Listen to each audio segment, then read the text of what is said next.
Welcome to an enlightening podcast from IslamPodcasts.com. We encourage our listeners to please comment and let us know how we can grow in our knowledge to better serve our community. Please remind your family and friends to also visit IslamPodcasts.com for engaging discussions on current events, Islamic guidance, Quran, tafsir, seerah, and much more. Bismillah ar-Rahman ar-Rahim. Alhamdulillah nahmadahu wa nasta'inuhu wa nastaghfiruh wa nu'minu bihi wa natawakkalu alayhi wa na'udhu billahi min shururi anfusina wa min sayyiati a'malina. Man yahdihillahu fala mudilla lahu wa man yudlilhu fala hadiya lahu. Wa nashhadu an la ilaha illallah wahdahu la sharika lahu wa nashhadu anna Muhammadan abduhu wa rasuluh. أرسله بشيرا ونذيرا بين يدي الساعة من يطع الله ورسوله فقد رشد واهتدى ومن يعصهما فإنه قد غوى وإنه لا يضر إلا نفسه ولا يضر الله شيئا إن خير الحديث كتاب الله وخير الهدي هدي محمد صلى الله عليه وسلم وإن خير الأمور عوازمها وشر الأمور محدثاتها وكل محدثة بدعة وكل بدعة ضلالة وكل ضلالة في النار أما بعد فأعوذ بالله من الشيطان الرجيم بسم الله الرحمن الرحيم قال الله سبحانه وتعالى في كتابه الكريم يا أيها الذين آمنوا اتقوا الله حق تقاته ولا تموتن إلا وأنتم مسلمون وقال الله سبحانه وتعالى في مكان ثاني يا أيها الذين آمنوا اتقوا الله وقولوا قولا سديدا يصلح لكم أعمالكم ويغفر لكم ذنوبكم ومن يطع الله ورسوله فقد فاز فوزا عظيما صدق الله العظيم. Today's khutbah I will start off with the dua which goes اللهم ادخل علينا بالأمن والإيمان وسلامة والإسلام وجوار من الشيطان ورضوان من الرحمن. This is one of the du'as which is mentioned for us to make in the beginning of a month or a year after you sight the hilal. As we are aware of, we are entering into another new year of the Islamic calendar or the Hijri calendar. The meaning of the dua is Allah Azza wa Jal, Rasulullah said to make the dua like this: Oh Allah, bring this upon us with security, Iman, Islam, protection from shaitan, and your pleasure, O Ar-Rahman. And we ask Allah Azza wa Jal to bring this peace and security and the pleasure of Allah subhanahu wa ta'ala for all of us present and the one who are absent. Today's khutbah, I would like to talk about the year itself. We as Muslims, we are aware of, we call our calendar as a Hijri calendar. And we know it has 12 months, as Allah Azza wa Jal says, إِنَّ عِدَّةَ شُهُورِ عِنْدَ اللَّهِ 12 شَهْرًا فِي كِتَابِ اللَّهِ يَوْمَ خَلَقَ السَّمَوَاتِ وَالْأَرْضَ. Allah subhanahu wa ta'ala says that indeed the number of months with Allah is 12. And those 12 months are the one which was registered from the day Allah subhanahu wa ta'ala created the heavens and the earth. Now, what I like to discuss is, yes, we understand the Islamic calendar has 12 months. We go by the lunar calendar, and probably some of us go into these agreements and disagreements on the moon sighting and this or that locality or global sighting. This is not my subject. I would like to talk about the calendar itself. Before we go into the Hijri calendar, let's talk about what is a calendar and why do we need calendars and why these calendars differ from one from the other, or how people come up with this concept of calendars. In general, what we see is calendars are to measure the time. Instead of hours with a clock, with a watch or something, it goes for the whole year, or whichever way the year is defined. And then you go and cycle and repeat. And those calendars, whether it is we call it BC, or we call it, or the Christians call it AD, and non-Christians refer to them as CE, Common Era, or it's the Chinese calendar, Roman calendar, Byzantine calendar, Persian calendar, Hindu calendar, Greek calendar, or Islamic calendar. All of these calendars are marked by something which is very important for the people. The people who were coming up with the calendars, it was one of the most important events they connect the things with. Whether it was connected to the birth of Isa alayhi salatu wasalam, or whether it was the time prior to the birth of Isa alayhi salatu wasalam, hence it's connected to something, a major event of the history. Or whether we talk about the Persians and the Romans and on and on. And even today, while we are in pandemic or coming out of pandemic, sometimes we talk like that, oh, this baby is a pandemic baby. The baby was born during the pandemic, or just prior to pandemic, or post-pandemic. These events have impacts on us. Hence, we mark the things according to the events that we are seeing. To the extent, even sometimes we talk like this. Something has happened at the time somebody within our families passed away. We link to sometimes the birth of children with the death of somebody else within the family. As I'm standing today, this is a day my father passed away 13 years ago. Allah yarhamu. May Allah subhanahu wa ta'ala enter him in Jannatul Firdaus without any kind of accountability. And all the Muslimin who have passed away. The very same way in my family, we talk about one of my nephews who was born a week after my father passed away. So we remember like that. So events which are important for us, we link the things to those events. And that's the reality of life.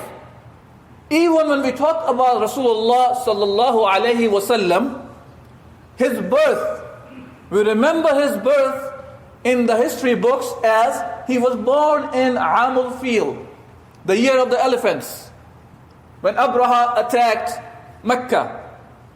And then the Seerah books discuss the events from the birth of Rasulullah sallallahu alayhi wasallam. How many years after the birth of Rasulullah sallallahu alayhi wasallam that Harb al-Fujjar happened, or Hilf al-Fudul happened, or when Rasulullah sallallahu alayhi wasallam was appointed as Prophet of Allah subhanahu wa ta'ala at the age of 40.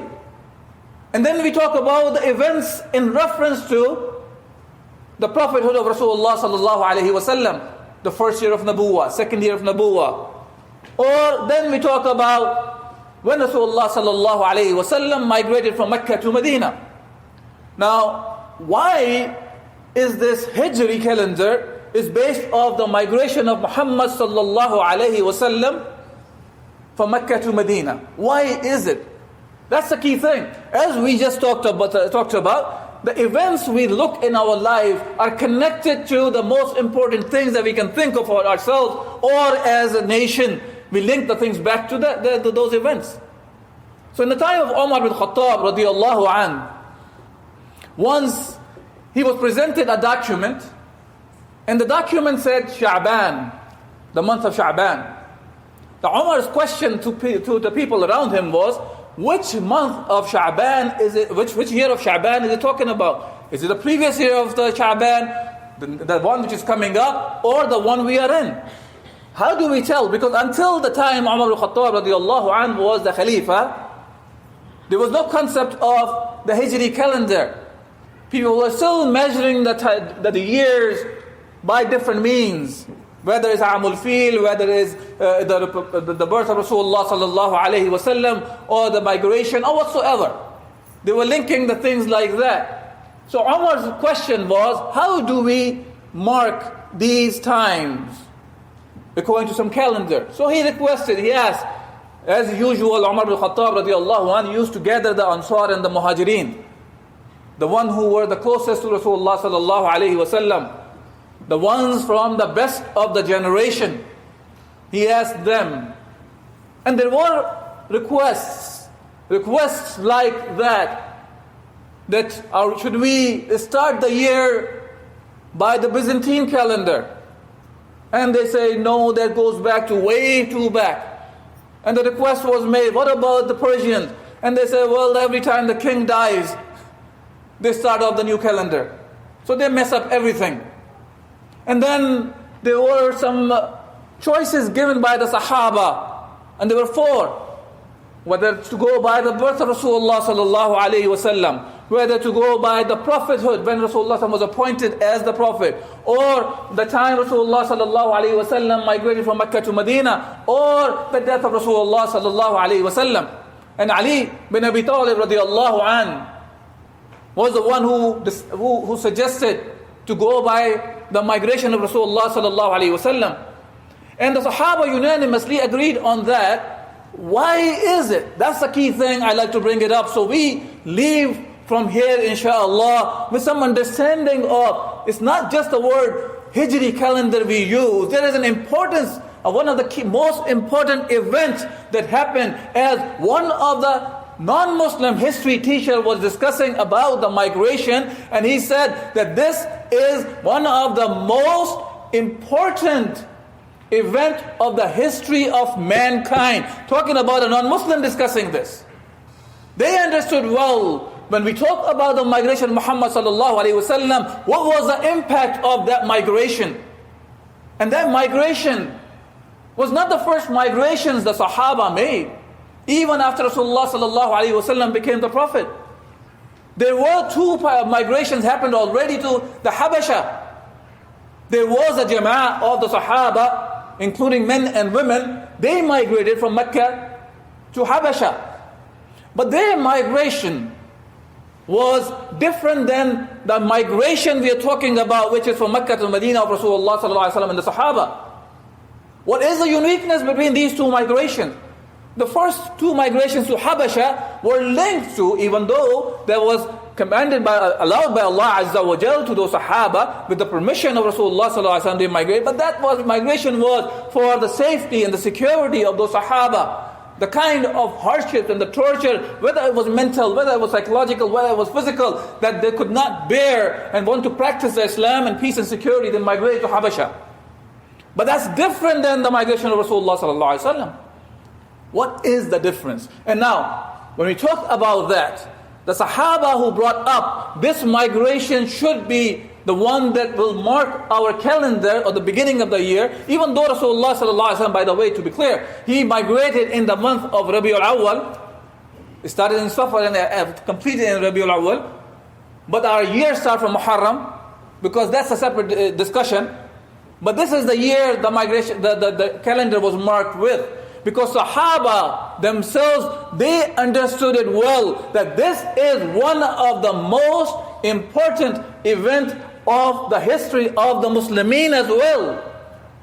Because that's the one that take the Muslims out of the land of shirk into the land of Islam. From Darul Shirk to Darul Islam, from Darul Kufr to Darul Islam. This is the key difference. The first 13 years of the life of Rasulullah ﷺ as a prophet were all geared towards working towards getting into Darul Islam, the state of Islam, where Rasulullah ﷺ was able to become the ruler and to implement the deen of Allah subhanahu wa ta'ala. That's the key thing. And if we don't look at the things from the right perspective, then we will be thinking of the Hijrah as Rasulullah sallallahu alaihi wasallam made the Hijrah with his Sahib Abu Bakr, and the kind of difficulties that he was going through, whether there was a spider who created the web around the Ghar al-Thawr, or whether there were pigeons who laid the eggs, and then the kuffar of the Makkah, they were not able to find Rasulullah sallallahu alaihi wasallam, and how Rasulullah sallallahu alaihi wasallam went through different terrains of from Makkah to Medina, taking the different path. Yes, all these things are important. There has a different lesson for us, that Rasulullah sallallahu alaihi wasallam went with all the means to accomplish something. Rasulullah ﷺ went through all those 13 years, going through all the hardships, looking for the place where he can implement the deen of Allah subhanahu wa ta'ala. That's what the 13 years are for. That's what Rasulullah ﷺ was doing. And the Medina was the end result of the work of Rasulullah ﷺ. This is why the Quran even has been divided into 2 parts. Open any Quran, you will see on the top of the surah, it will say Makki or Madani. Even the Quran, the one we love, the book of Allah Azza wa Jal, we even divided by that. And the Makki and Madani has nothing to do with the place, by the way. Going into the detail of that, when we say a surah or the ayah is Makki, it's not because it was necessarily revealed in Mecca. The ayah could have been revealed in Medina or outside of Mecca and will still be considered as Makki. And the ayah could be revealed in Medina, it will be referred as Madani, or could be revealed in Mecca after Rasulullah migrated to Medina, will still be referred as Madani. So the main idea of even dividing the Quran into Makki and Madani is that all those ayat or the surahs revealed prior to migration, the completion of migration of Rasulullah, they are referred as Makki surahs and ayat. And the one they were revealed after the migration, they are referred as Madani. Why? Because in the Meccan era, the struggle was different. Rasulullah and Sahaba continuously were working towards the end goal of that, the mission of Rasulullah to be achieved, where Rasulullah can implement the deen of Allah subhanahu wa ta'ala, where he can create the place where people can live and abide by the commands of Allah subhanahu wa ta'ala, where they can worship Allah subhanahu wa ta'ala the way Allah subhanahu wa ta'ala is supposed to be worshipped, whether it is our individualistic ibadat like we do at an individual level, or whatever we do on a societal or communal level, whether these are ibadat, whether these are our mu'amalat, the transactions of ours with each other, whatsoever it is done by what Allah subhanahu wa ta'ala has revealed. Now, the last few minutes I will talk about something. What did this estate that Rasulullah sallallahu alayhi wasallam built in Medina produce? That produced all of us here. Most of us, most of the land that we call Muslim land was open during the time of Rasulullah sallallahu alaihi wasallam, Khulafai Rashideen, and the Khulafa afterwards. Because of that, we enter into folds of Islam. We should be thankful to those who brought Islam to us. Whether they were on an individual level or whether they were in the masses, they came and they opened the land for Islam. So this is what the Hijrah did. That was a result of that. And now today, when we talk about all the injustices that are happening, including what happened in Oakland with the teenager yesterday or day before yesterday, when he was beaten up. I'm not going into the detail of what he did, because I wasn't there. What we can talk about is a teenager, a weak person, he is apprehended already and been beaten up mercilessly, punched on his face. It could have been our own kids, it could have been us tomorrow. Think of that. It could have been anybody in the world. It's all the strong against the weak. Whether it's the majority against the minority, whether it is more powerful against the weak one, whether it is wealthy against the poor, whether it's one race against the other race, whatsoever it is.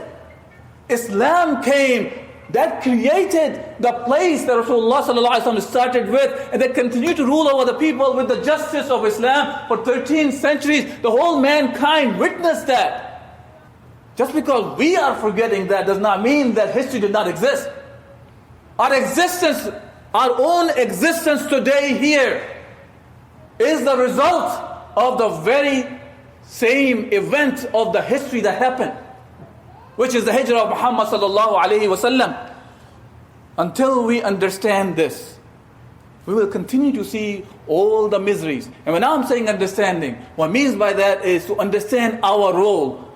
Are we going to be sitting on our backs and watch what the world is doing? Or are we the one who become the part of the solution and bring Islam back? Bring Islam back, the one that bring the justice to the mankind, Muslim or non-Muslim alike. That's what not only the Muslims, the world is waiting today.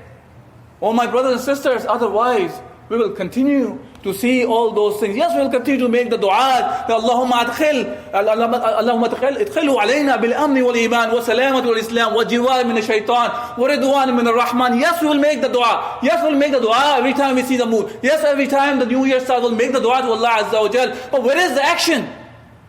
Are we going to just sit back and just make du'as all the time? Or are we going to be the one who stand up and call people up to this call? Let's bring Islam back and show the people what really the mercy of Islam is. وَمَا أَرْسَلْنَاكَ إِلَّا رَحْمَةً لِلْعَالَمِينَ. Allah subhanahu wa ta'ala did not send Rasulullah, but the rahmah, but the mercy to mankind. The cops who were beating up the kid yesterday, they need Islam as well. They don't have something better than that. Because that's what the people know. You have power, abuse it in your favor. We have to return back to Allah Azza wa Jal. We have to return back to Allah Azza wa Jal so we can live according to Islam. We have to implement the deen of Allah subhanahu wa ta'ala. We have to call the people, Muslims and the non-Muslims, come, look, listen what Islam is offering you. This is the way that can take, this is the method of life, this is a way of life that can really take the people misery out, take the people out of the misery. وأقول قولي هذا أستغفر الله لي ولكم ولسائر المسلمين فاستغفروه إنه غفور رحيم. Thank you for listening to this podcast. Podcasts on current events, Islamic guidance, Quran tafsir, and Seerah are available at islampodcasts.com, as well as on iTunes. Rate, review, and comment, and let us know how we can grow in our knowledge to better serve our community. Please subscribe, share, and tell a friend about islampodcasts.com.